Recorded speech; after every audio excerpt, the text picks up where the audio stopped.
سلیم میرے پیارے نبی میرے پیارے مبارکن انا کننا منذرین فیہا یفرق من کل امر حکیم ان اللہ وملائکتہ یصلون علی النبی یا ایھا الذین آمنوا صلوا علیہ وسلموا تسلیما اللہم صلی علی سیدنا و اصحاب سیدنا و مولانا محمد وبارک وسلم وصلی علیہ الصلاۃ والسلام علیک یا رسول اللہ وعلی آلک و اصحابک یا سیدی یا حبیب اللہ الصلاۃ والسلام علیک یا نبی اللہ وعلی آلک و اصحابک یا شفیع المذنبین۔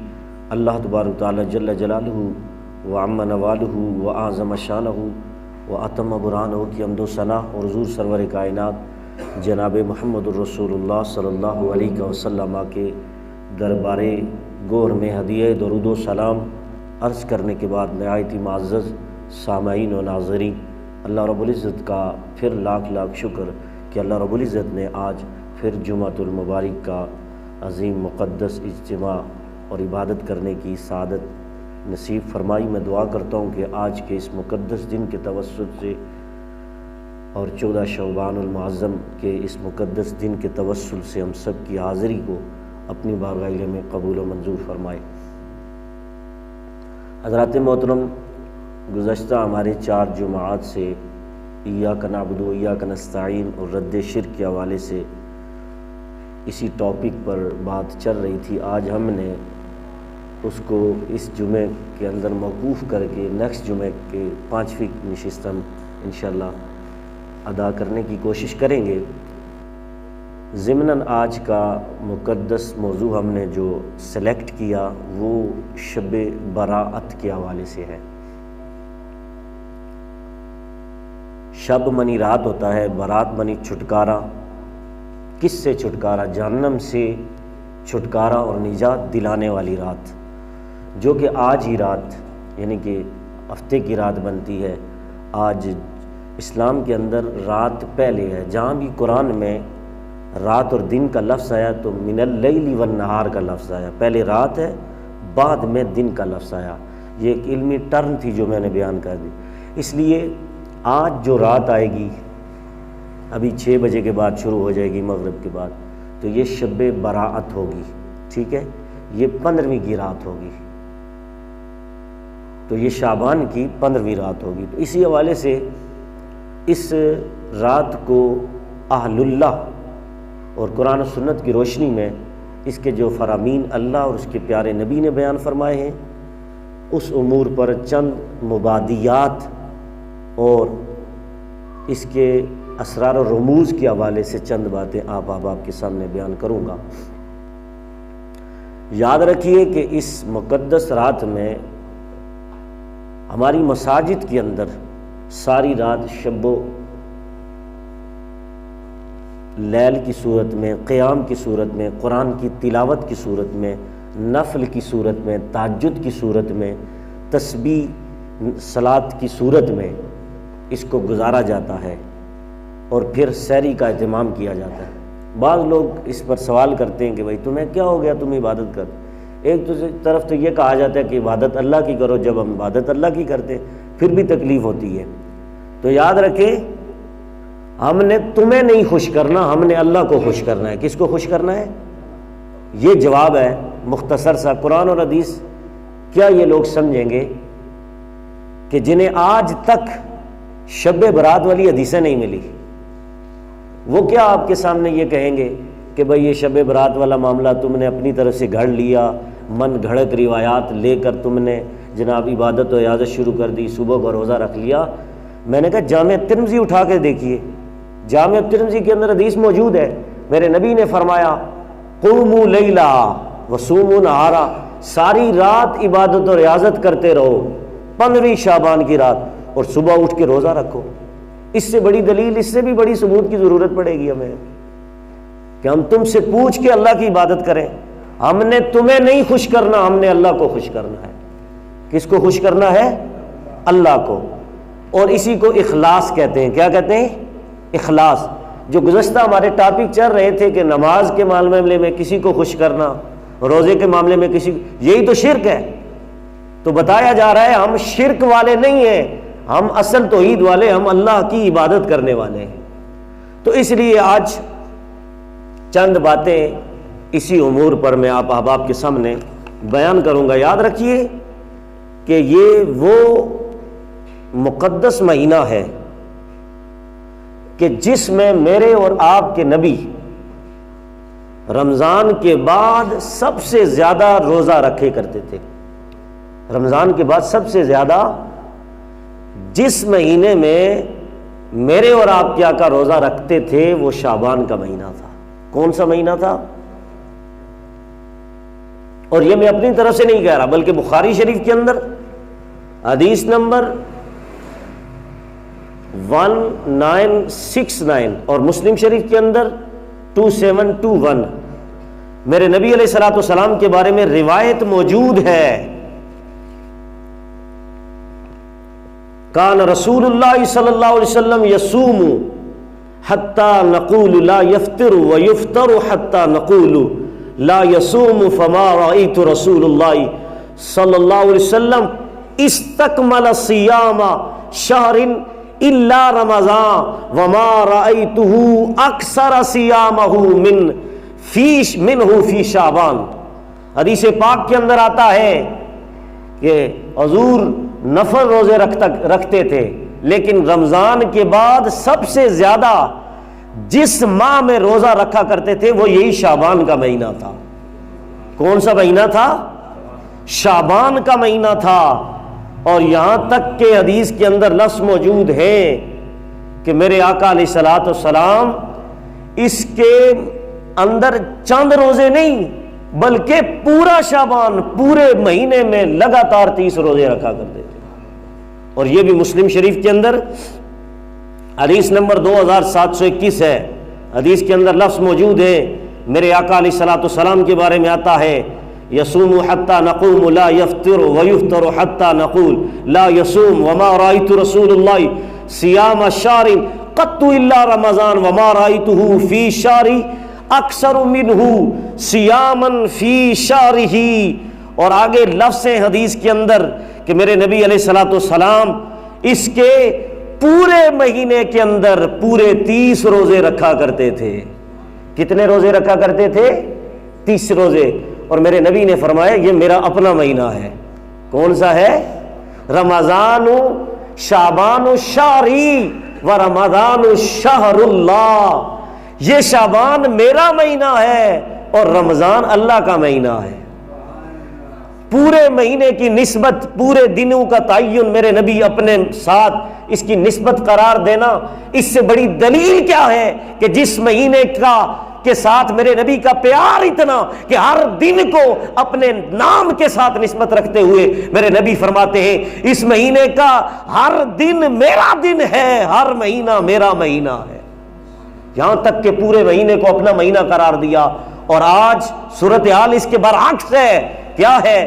آج اگر ہم کسی دن کا تعین کسی ولی کے ساتھ عرس کے ساتھ ریلیٹڈ کر دیتے ہیں، 11ویں کے ساتھ ریلیٹڈ کر دیتے ہیں، تیجے اور کل اصحال ثواب کی صورت میں کسی کے ساتھ ہم کرتے ہیں، تو لوگ کہتے ہیں نہیں دن تو ایام اللہ ہے، اللہ کے نام سے کے ساتھ ہونا چاہیے، یہ غیر اللہ کے نام کے ساتھ دنوں کا تعین کیوں کر دیا گیا؟ میں نے کہا تم ایک دن کی بات کرتے ہو، میرے نبی نے پورے شعبان کے 30 دنوں کو اپنا دن قرار دیا ہے، اپنا دن قرار۔ پتہ یہ چلا کہ غیر اللہ کے ساتھ دن کی نسبت ہو سکتی ہے، وہ تمہارے ہاں غیر اللہ ہے، ہمارے ہاں ہمارے نبی تو اللہ کے حبیب اللہ ہے۔ کیا ہے؟ حبیب اللہ ہے۔ غیر تو بیگانے کے لیے لفظ ہوتا ہے، میرا نبی تو رب کا اپنا نبی ہے، اپنا پیارا محبوب ہے۔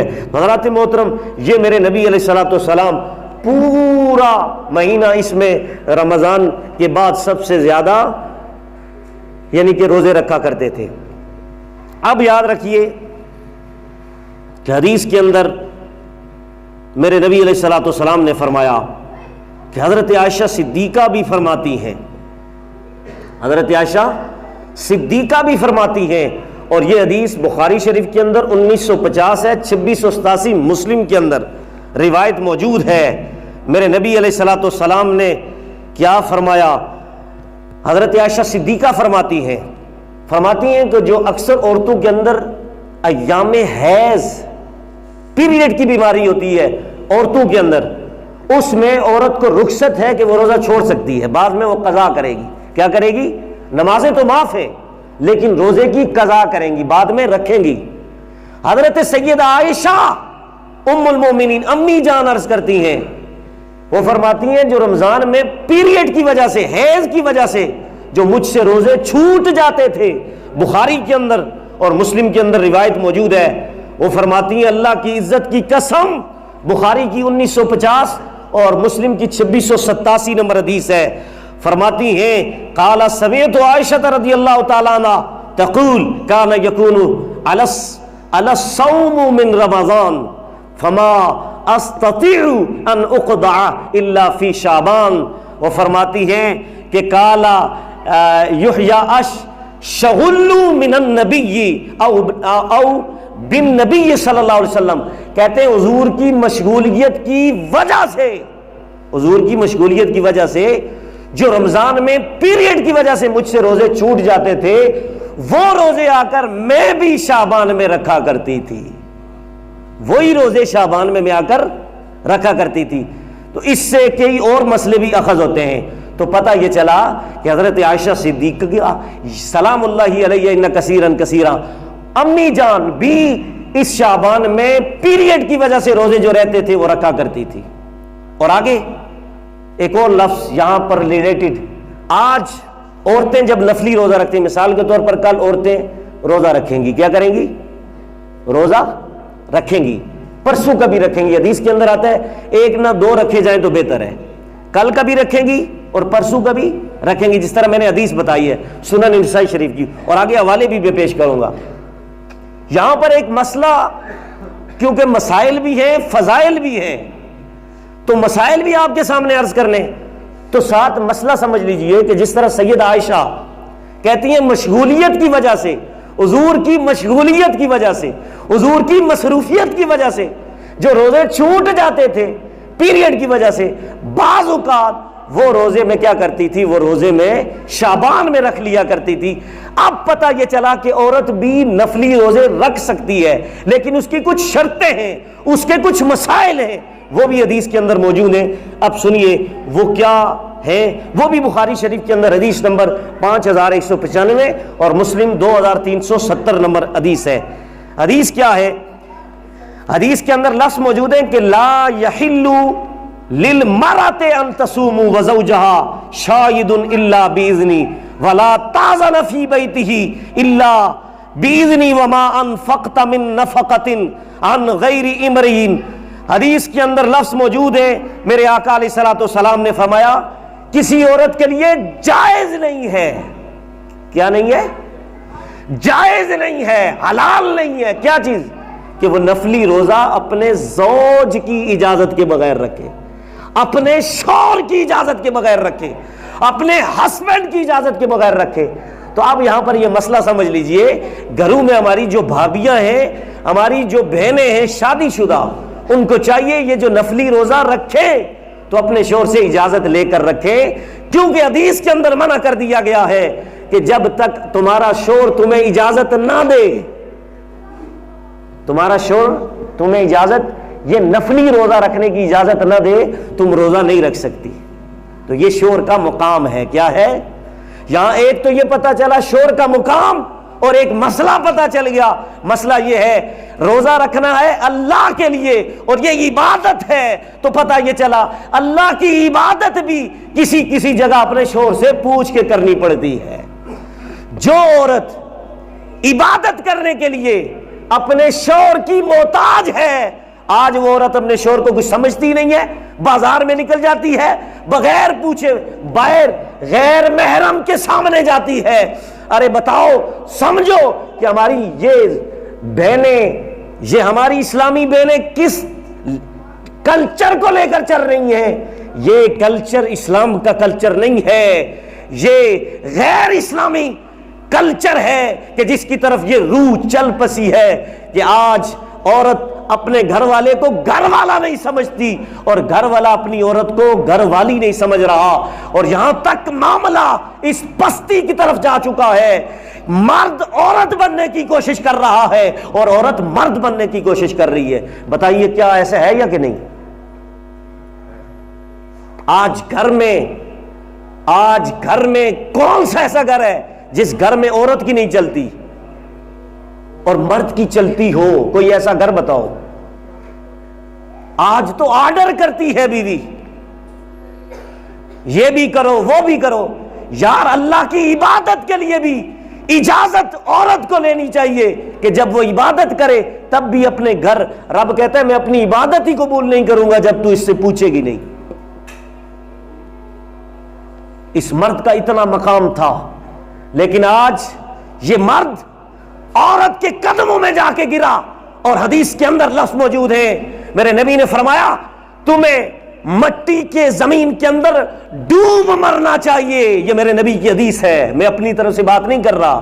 یہ ایک مقولہ بھی ہے کہ تمہیں ڈوب کے پانی میں مر جانا چاہیے، یہ ایک مقولہ ہے، لیکن میں حدیث سے اخذ کر رہا ہوں، حدیث سے استدلال کر رہا ہوں. میرے نبی کا فرمان، میرے نبی نے فرمایا تباہ ہو جائے وہ مرد، زمین پھٹ جائے، اس کے اندر چلا جائے جو عورت کا رن مرید بن جاتا ہے، جو رن مرید. اور میرے نبی نے فرمایا قیامت تک میں قسم کھا کے جا رہا ہوں جس گھر میں نظام عورت کے سپرد کر دیا جائے اس گھر کا نظام قیامت تک ٹھیک ہی نہیں ہو سکتا. کیوں؟ گھر کے حالات خراب ہیں، ہر گھر کے اندر پریشانی. وجہ کیا ہے؟ وجہ یہ ہے مرد عورت بننے کی کوشش کر رہا ہے، عورت مرد بننے کی کوشش کر رہی ہے. سچی باتیں ہیں، کھری باتیں ہیں، ہر گھر کے اندر کی بات کر رہا ہوں اور یہ ماننی پڑے گی.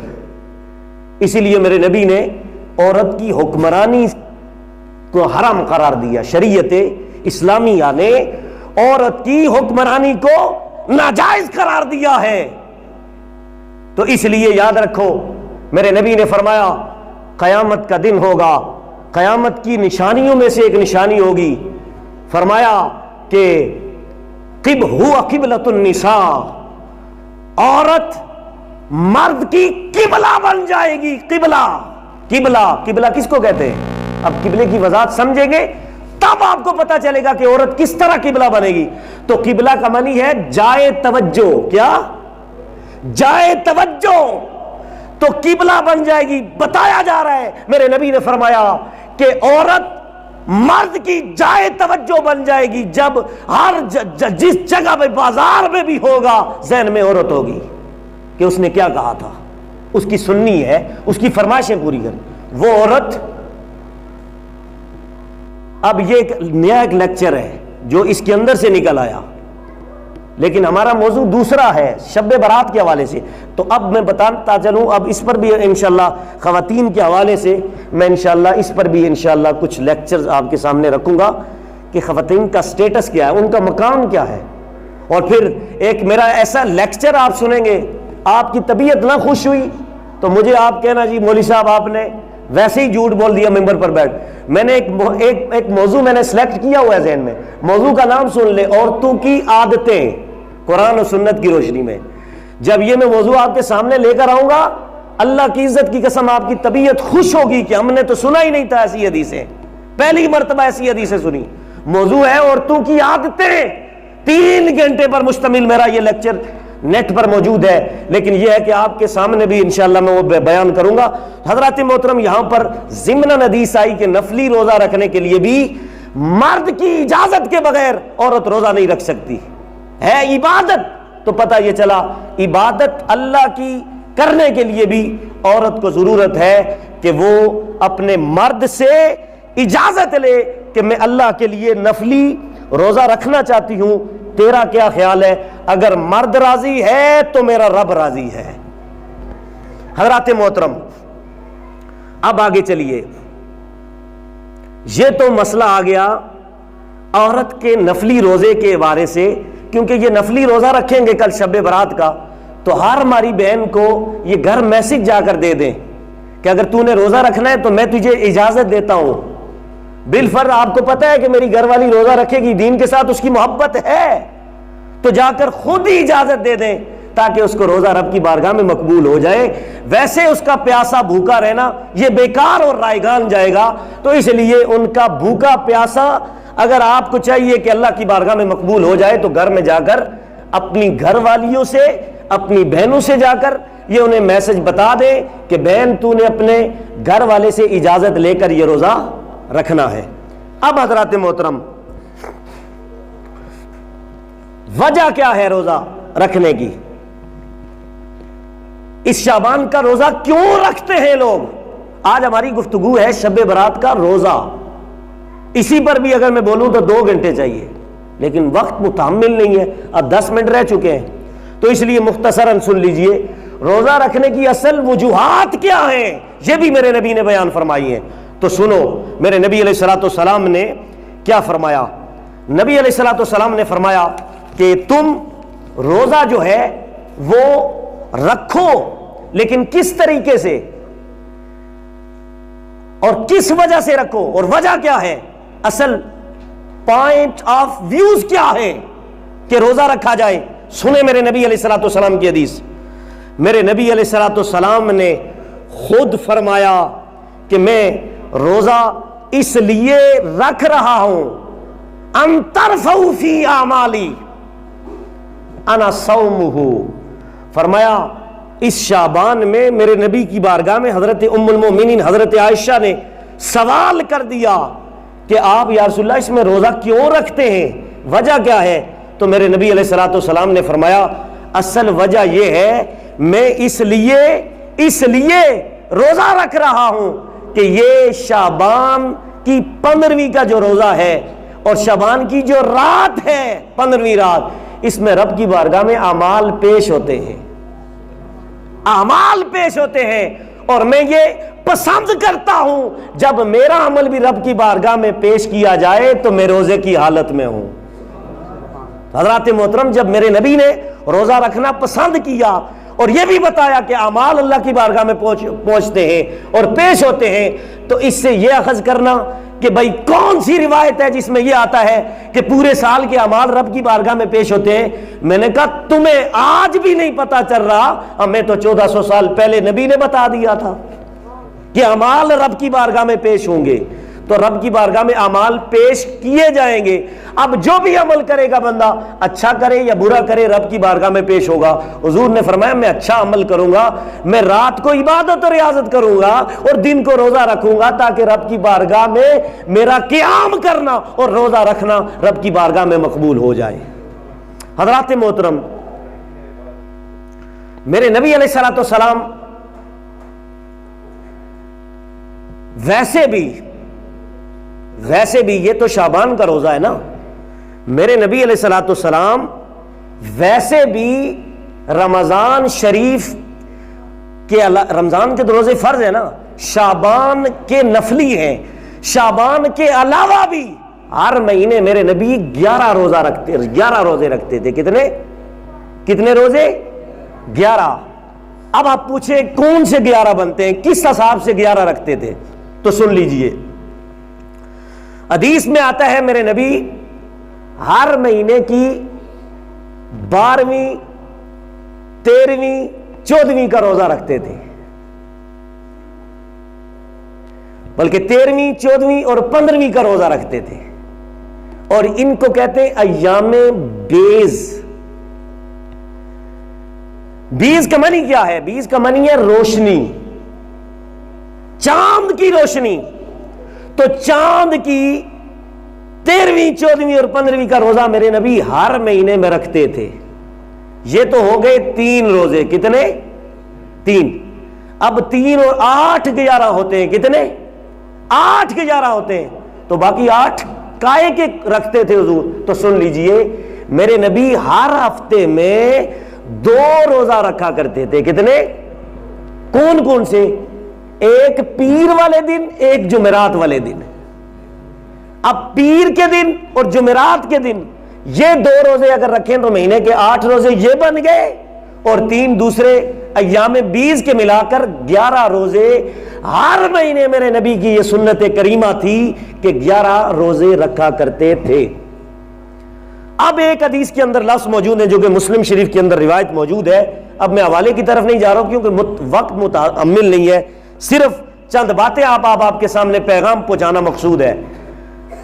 میرے نبی سے سوال کیا گیا, سئل عن رسول اللہ صلی اللہ علیہ وسلم عن صوم الاسنین, یا رسول اللہ, مسلم کے اندر روایت موجود ہے, بتائیے آپ ہر پیر اور جمعرات کے دن روزہ کیوں رکھتے ہیں؟ تو میرے نبی نے جواب دیا, فرمایا انا ولدت وانزل فیہ القرآن. دو وجوہات کی وجہ سے میں ہر ہفتے 2 روزے رکھتا ہوں, ایک تو میرا میلاد ہوا تھا, ایک رمضان کے نزول کی وجہ سے رکھتا ہوں. ایک رمضان کے کہ اللہ کا سب سے بڑا معجزہ جو سورہ العنکبوت کی آیت نمبر 51 نمبر آیت کے تحت سب سے بڑا معجزہ میرے اور تیرے نبی کا قرآن ہے. اور قرآن نے 3 معجزے بیان کیے, بڑے بڑے جو قرآن نے نبی کے معجزے بیان کیے وہ 3 ہیں. کتنے؟ نمبر 1, پہلا معجزہ میرے نبی نے جو بیان فرمایا وہ یہ تھا کہ مجھے اللہ نے قرآن جیسا معجزہ عطا فرمایا ہے جس کے ذریعے میرے قیامت تک متبعین عمل کرنے والے آئیں گے, جس کے ذریعے مجھ پر وحی اتری ہے, یہ وحی والا معجزہ ہے. اور دوسرا معجزہ میرے نبی نے فرمایا اقتربت الساعہ وانشق القمر. دوسرا معجزہ اللہ نے قرآن میں بیان کیا. پہلا سورہ العنکبوت مکڑی کو کہتے ہیں, اس کی آیت نمبر 51 میں بیان ہوا.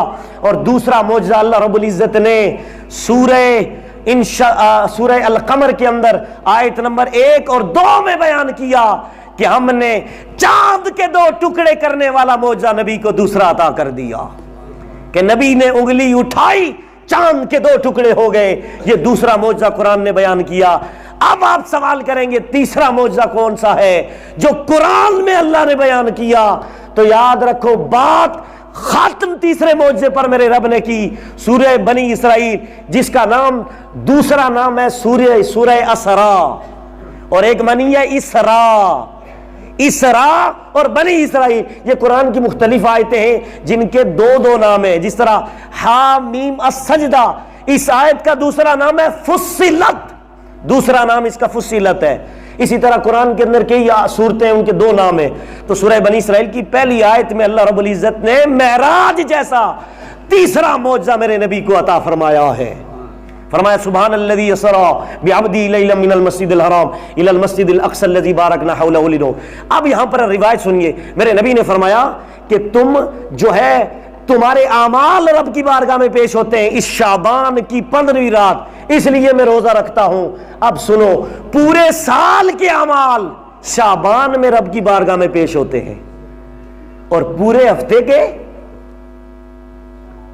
ہفتے کے اعمال, یہ بھی حدیث سن لیجئے, روزے پورے سال کے اعمال اللہ رب العزت پورے سال کے اعمال شعبان کی 15ویں رات کو رب کی بارگاہ میں پیش ہوتے ہیں. اور دوسری روایت کے اندر آتا ہے کہ میرے نبی علیہ الصلوۃ والسلام نے فرمایا سنو پورے سال اعمال کے, لیکن دوسری روایت جو بخاری شریف کے اندر 555 نمبر حدیث ہے, میرے نبی نے فرمایا سنو پورا سال جو ہے اس پورے سال کے 12 مہینوں کے اعمال 1 مہینے شعبان کی 15ویں میں تمہارے اعمال پیش ہوتے ہیں میری بارگاہ میں, لیکن پورے ہفتے کے ریکارڈ کو جب پیش کیا جاتا ہے, اعمال پیش کیے جاتے ہیں, تو وہ روز کا دن ہوتا ہے کہ صبح فجر کے وقت فرشتے آتے ہیں اور عصر کے وقت چلے جاتے ہیں. صبح جو فجر کے وقت آتے ہیں, جب بندے نماز پڑھ رہے ہوتے ہیں رب کی بارگاہ میں کہتے ہیں مولا تیرے بندے نماز پڑھ رہے تھے, فجر کی نماز پڑھ رہے تھے, رب کی بارگاہ میں اعمال پیش کرتے ہیں. اور جب عصر کے وقت چھٹی کرنے کے لیے آتے ہیں تو نئے والے آتے ہیں, وہ کہتے ہیں ہم جب گئے تھے تو عصر پڑھ رہے تھے, ہم جب آئے تھے فجر پڑھ رہے تھے, مولا ان کا اول بھی بہتر تھا ان کا آخر بھی بہتر تھا, انہیں بخش دے. تو روز بھی اعمال پیش ہوتے ہیں اور پورا سال بھی اعمال پیش ہوتے ہیں. اور اسی طرح کئی اس طرح کی روایات ہیں جو آپ کے سامنے بیان کی جا سکتی ہیں تو میرے نبی علیہ الصلوۃ والسلام اس مہینے میں روزے رکھا کرتے تھے۔ حضرات محترم، میرے نبی علیہ الصلوۃ والسلام کا یہ فرمان کئی حدیثوں کے اندر موجود ہے۔ اب یہاں پر ایک اور یاد رکھیے کہ شوال کے روزے رکھنے کے بارے میں میرے نبی نے فرمایا کہ رمضان کے بعد جس نے شوال کے روزے رکھے، کس کے؟ شوال کے، تو اللہ رب العزت اسے کیا کرے گا؟ اللہ رب العزت اسے یہ مقام عطا فرمائے گا کہ جیسا اس نے ساری زندگی، ساری زمانہ اس نے روزے رکھے ہیں۔ یعنی کہ شوال کے روزے رکھنے کا ثواب اتنا ہے کہ جس نے وہ والے 6 روزے رکھ لیے رمضان کے بعد، تو اللہ رب العزت اس کو اتنا ثواب عطا فرمائے گا۔ دہر کے لفظ موجود ہے کہ اللہ رب العزت اسے پورے زمانے روزہ رکھنے کا ثواب عطا فرمائے گا۔ حضرات محترم، یہ چند باتیں آپ کے سامنے بیان کی۔ میں دعا کرتا ہوں کہ اللہ رب العزت آپ سب کو اس پر عمل کرنے کی توفیق عطا فرمائے۔ آپ یاد رکھیے کہ اسی رمضان کی، اسی شعبان کی